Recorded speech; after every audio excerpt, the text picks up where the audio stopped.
Hello students, आज का हमारा टॉपिक है plea bargaining. Chapter 23 of BNSS deals with plea bargaining. इसमें सेक्शन 289 टू 300 प्ली बार्गेनिंग को कवर करता है और इसमें आज हम प्ली बार्गेनिंग क्या होता है समझेंगे और इसमें कुछ इम्पॉर्टेंट सेक्शंस को हम पढ़ेंगे। चलिए स्टार्ट करते हैं। तो सबसे पहले हम जानेंगे प्ली बार्गेनिंग एक होता क्या है। प्ली बार्गेनिंग बेसिकली एक लीगल प्रोसेस है जहाँ पर अक्यूज्ड और जो प्रोसिक्यूशन है वो नेगोशिएट करते हैं। क्या नेगोशिएट करते हैं? एक डील, जिससे कि उनके आपसी में जो क्रिमिनल केस है वो रिजॉल्व हो जाए और उन्हें फुल ट्रायल में ना जाना पड़े। Plea bargaining is a legal process in which the accused and the prosecution negotiate a deal to resolve a criminal case without going to a full trial। और अगर मैं इसको हिंदी में प्ली बार्गेनिंग एक कानूनी प्रक्रिया है जिसमें अभियुक्त और अभियोजन पक्ष आपसी समझौते से किसी आपराधिक मामले को बिना पूर्ण मुकदमे के हल करते हैं। तो अगर मैं बोल रही हूँ नेगोशिएशन, तो नेगोशिएशन होता किस चीज़ का है? अगर मैं बोल रही हूँ कि अक्यूज्ड और प्रोसिक्यूशन के बीच में नेगोशिएशन हो रहा है, तो उनके बीच में नेगोशिएशन हो रहा है चार्जेस का। हम सबको पता है कि अक्यूज्ड पे कुछ चार्जेस लगते हैं और उन चार्जेस के बेसिस पे ही ट्रायल होता है। तो जब चार्जेस ही अगर हम नेगोशिएट करके किसी भी तरीके से कम कर दें तो बाय डिफ़ॉल्ट ऑटोमेटिकली हमें सेंटेंस भी, हमें पनिशमेंट भी कम ही मिलेगा। तो कहीं ना कहीं जो अक्यूज्ड होता है वो चाहता है कि उस पर कम चार्जेस लगे ताकि उस पर जो पनिशमेंट उसको मिलने वाली है वो कम हो सके। तो वो क्या करता है, वो जो प्रोसिक्यूशन साइड है, जो अदर पार्टी है, उनसे वो नेगोशिएट करने की कोशिश करता है कि अगर या तो चार्जेस ना लगे या फिर चार्जेस लग भी रहे हैं तो मुझे कम लगे। This process allows the accused to plead guilty to a lesser charge और to one of the several charges in exchange for a lighter sentence or other concessions from the prosecution। यानी कि इसमें वो गिल्टी तो plead करेगा लेकिन laser charge का करेगा, यानी कम चार्जेस का करेगा। वो अपनी गलती मानेगा लेकिन कम चार्जेस के लिए वो अपनी गलती मानेगा ताकि उसे कम सज़ा मिले। या फिर अगर बहुत सारे चार्जेस हैं, सेवरल चार्जेस हैं, तो उसमें से हो सकता है वो किसी एक चार्ज को ही स्वीकारे और जिसके बदले में उसे कम सज़ा मिले या फिर कुछ अदर कंसेशन मिल सके प्रोसिक्यूशन साइड से। इस प्रक्रिया में अभियुक्त कम गंभीर आरोप को स्वीकार करता है या कई आरोपों में से एक आरोप को मान लेता है, जिसके बदले में उसे कम सज़ा या अभियोजन पक्ष से अन्य रियायतें मिलती हैं। I hope I am clear. Plea bargaining क्या है, आई होप अब तक समझ में आ गया होगा। नेक्स्ट अब हम जानेंगे प्ली बार्गेनिंग कौन से ऑफेंसेस के लिए अवेलेबल है। अगर मैं बोलूँ तो वो सारे ऑफेंसेस के लिए अवेलेबल है। वो सारे ऑफेंसेस के लिए अवेलेबल है जिसमें death penalty, no death penalty, जिसमें no life imprisonment,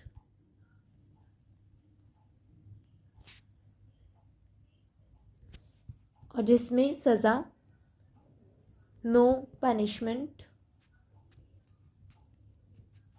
exceeding 7 years।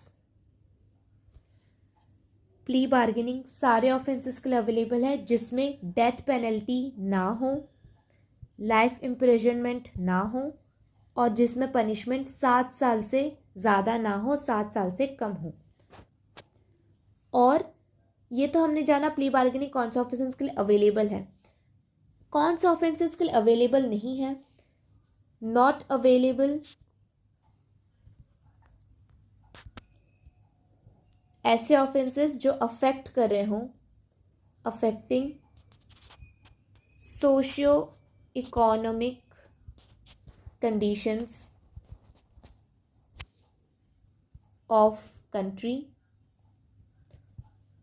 जो कि सोशो इकोनॉमिक कंडीशंस कंट्री के आर्थिक स्थिति को या व्यवस्था को अफेक्ट करते हों, या फिर ऐसे क्राइम्स जो कि अगेंस्ट हो, ऐसे क्राइम्स अगेंस्ट वुमेन और चाइल्ड। इन अपराधों में प्ली बार्गेनिंग का कोई भी कॉन्सेप्ट नहीं है। प्ली बार्गेनिंग इसमें आप कर ही नहीं सकते। यानी कि अगर हम देखें तो कौन से ऑफेंसेस में ओवरऑल अगर हम देखें तो नहीं कर सकते हैं। ऐसे ऑफेंसेस में जिसमें डेथ पेनल्टी हो, जिसमें लाइफ इम्प्रिजनमेंट हो, जिसमें सज़ा 7 साल से ज़्यादा की हो, या फिर ऐसे ऑफेंसेस जो सोशो इकोनॉमिक कंडीशंस को अफेक्ट करते हों, या फिर ऐसे ऑफेंसेस जो वुमेन या चाइल्ड के अगेंस्ट हो।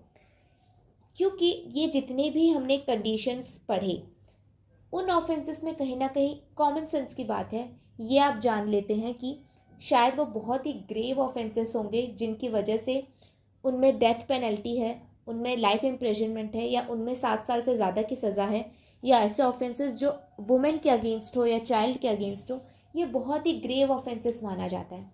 तो इसमें कहीं ना कहीं नेगोशिएट करके चार्जेस को कम कर लेना, इसमें नेगोशिएशन का सवाल ही नहीं उठता है। और अगर इसमें सवाल उठता भी है तो ये गलत होगा। इसीलिए नेगोशिएशन का कोई भी प्रोविज़न, कोई भी एस्पेक्ट इसमें दिया ही नहीं गया है बाय द लॉ। और हमने ये जो पढ़ा कि ये कौन सा ऑफेंसेस में अवेलेबल है, कौन सा ऑफेंसेस में नहीं है, इस चीज़ से सेक्शन 289 डील करता है। अब हम जानेंगे कि प्ली बार्गेनिंग का प्रोसेस होता कैसे है। हमने ये समझ लिया प्ली बार्गेनिंग क्या होती है, और प्ली बार्गेनिंग कौन सा ऑफेंसेस में अवेलेबल है और कौन सा ऑफेंसेस में नहीं है, हमने ये समझ लिया। अब प्ली बार्गेनिंग को ऑप्ट कैसे किया जाए, यानी प्ली बार्गेनिंग के लिए अप्लाई कैसे किया जाए। तो बेसिकली इसकी जो एप्लीकेशन होती है, application for plea bargaining,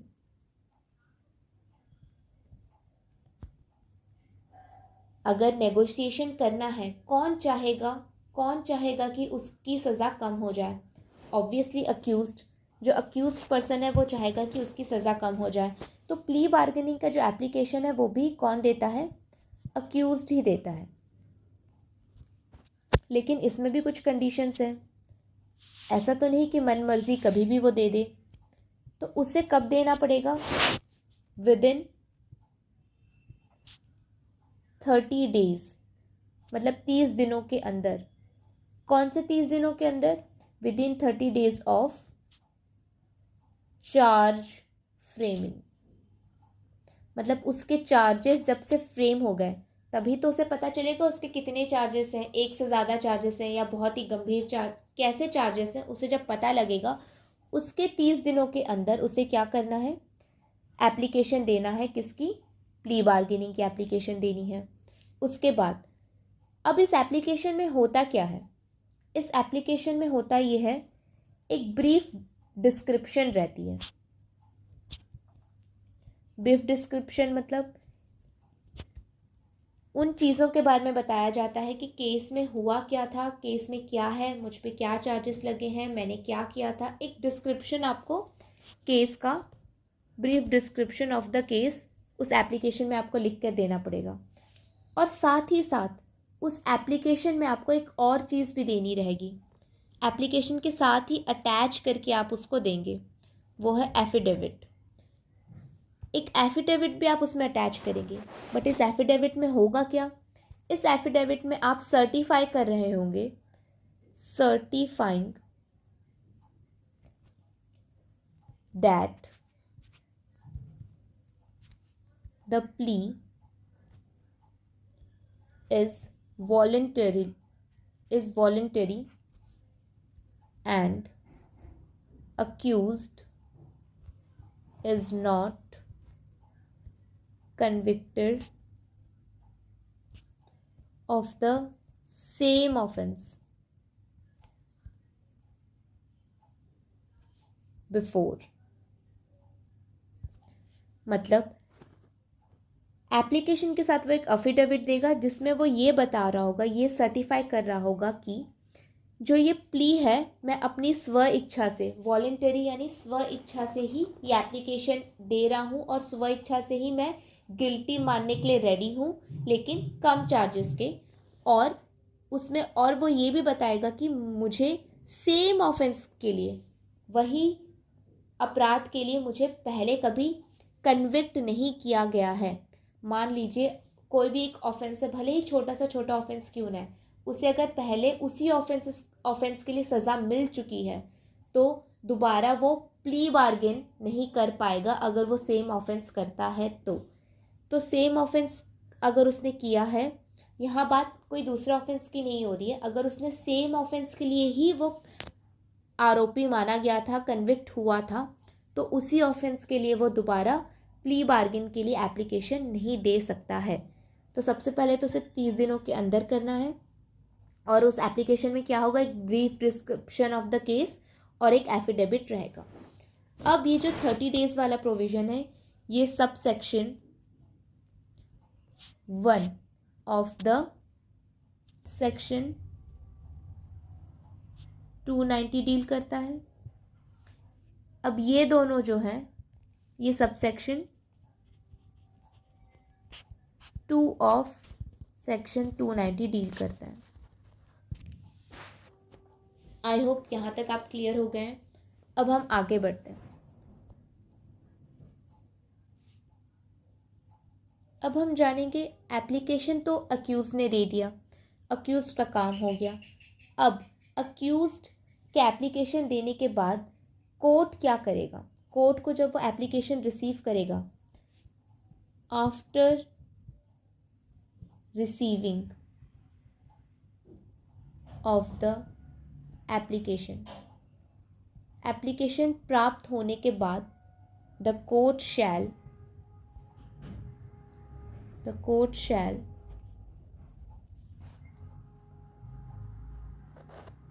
issue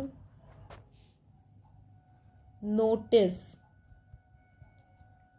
to the, देखिए कोर्ट को एप्लीकेशन प्राप्त होने के बाद, रिसीव होने के बाद कोर्ट एक नोटिस जारी करेगा। कोर्ट इशू करेगा क्या? नोटिस। पर किनको करेगा वो इशू? किनका पता रहना ज़रूरी है कि जो अक्यूज़ है उसने एप्लीकेशन डाली है? सबसे पहले तो पब्लिक प्रोसिक्यूटर या फिर कंप्लेनेंट ऑफ द केस, और दूसरा व्यक्ति जो है वो रहेगा अक्यूज्ड। लेकिन अक्यूज्ड को तो पता है कि वो एप्लीकेशन डाला है, तो उसे नोटिस भेजने की क्या ज़रूरत है? देखिए, ये नोटिस सिर्फ ये नहीं बताएगा कि एप्लीकेशन डाला गया है, ये नोटिस एक डेट फिक्स करके देगा कि इस डेट पे आप दोनों को प्रेजेंट रहना है ताकि नेगोशिएशन हो सके।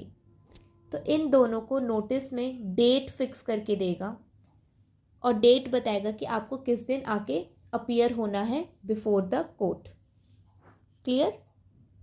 यही चीज़ सब सेक्शन 3 ऑफ सेक्शन 290 में दिया गया है।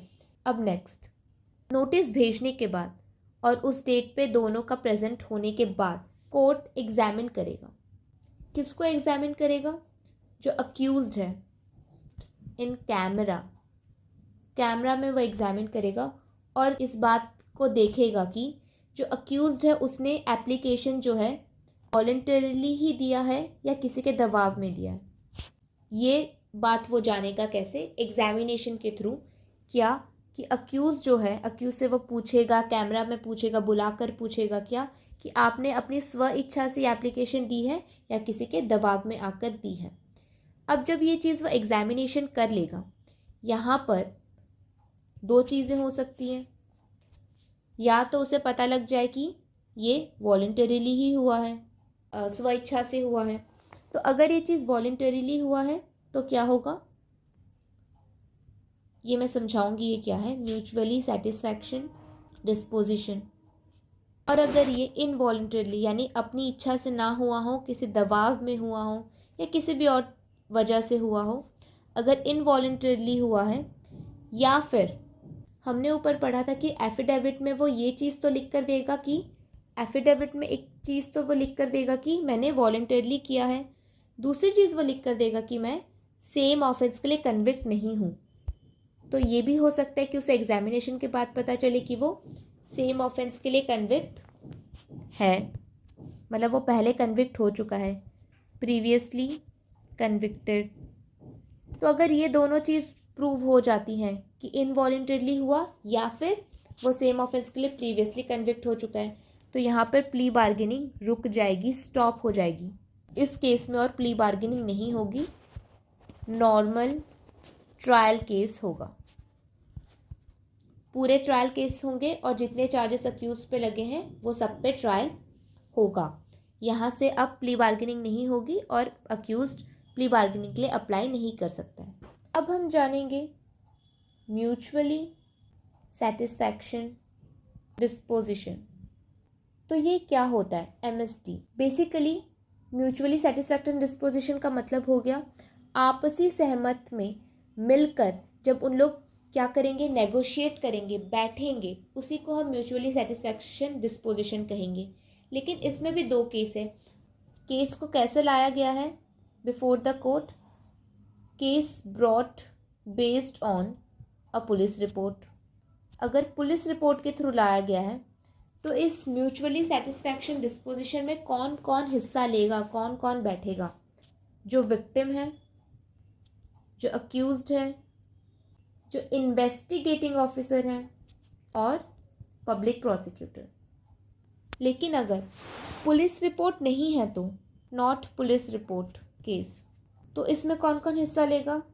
इसमें हिस्से लेंगे सिर्फ विक्टिम और accused.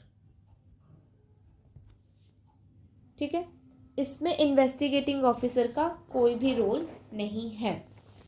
In this process, in the process of mutually satisfaction disposition, the court must ensure that participation in this process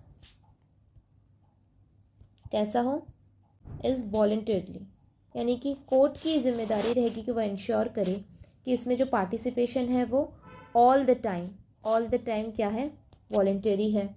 next, both the victim, दोनों ही विक्टिम और जो अक्यूज्ड पर्सन है दोनों ही एंटाइटल्ड हैं, दोनों ही अलाउड हैं क्या करने के लिए, आर एंटाइटल्ड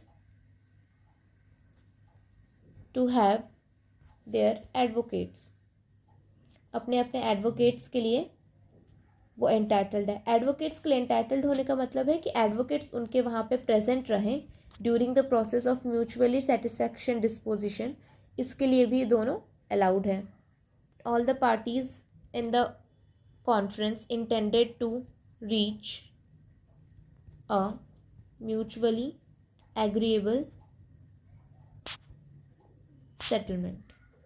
दोनों को एक ऐसे सेटलमेंट में जो कि जिसमें सभी म्यूचुअली अग्री कर रहे हों, ऐसे सेटलमेंट में उन्हें पहुंचना पड़ेगा, तभी ये सक्सेसफुल कहलाएगा। क्या सक्सेसफुल कहलाएगा? Mutually satisfaction disposition.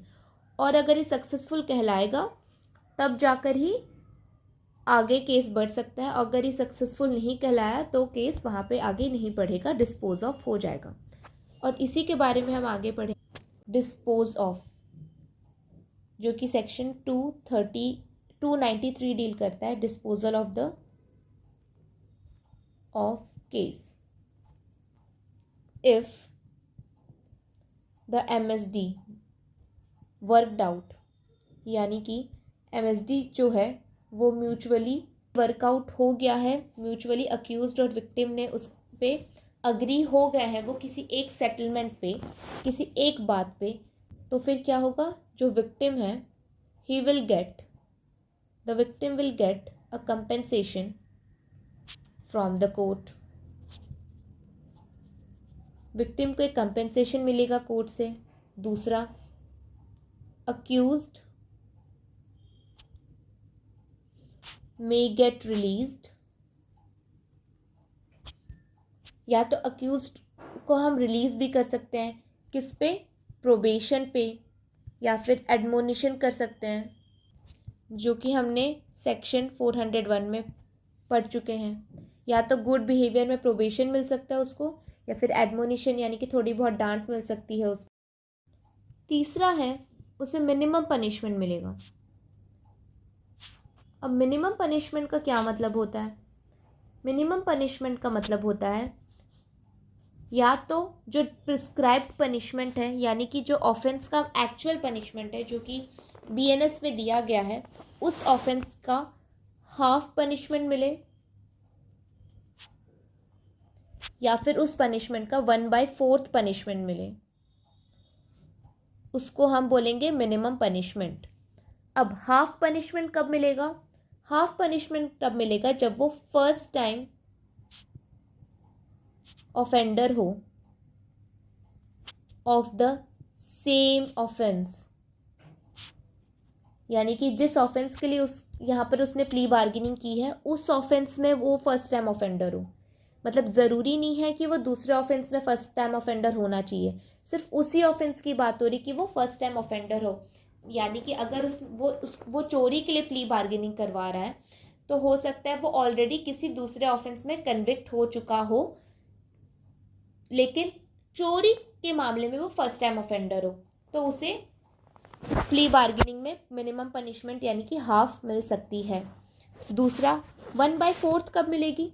1/4 तब मिलेगी जब वो फर्स्ट टाइम ऑफेंडर हो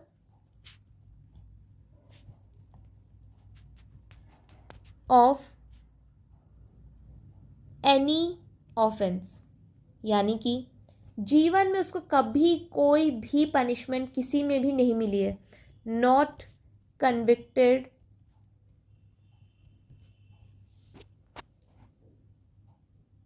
ऑफ एनी ऑफेंस।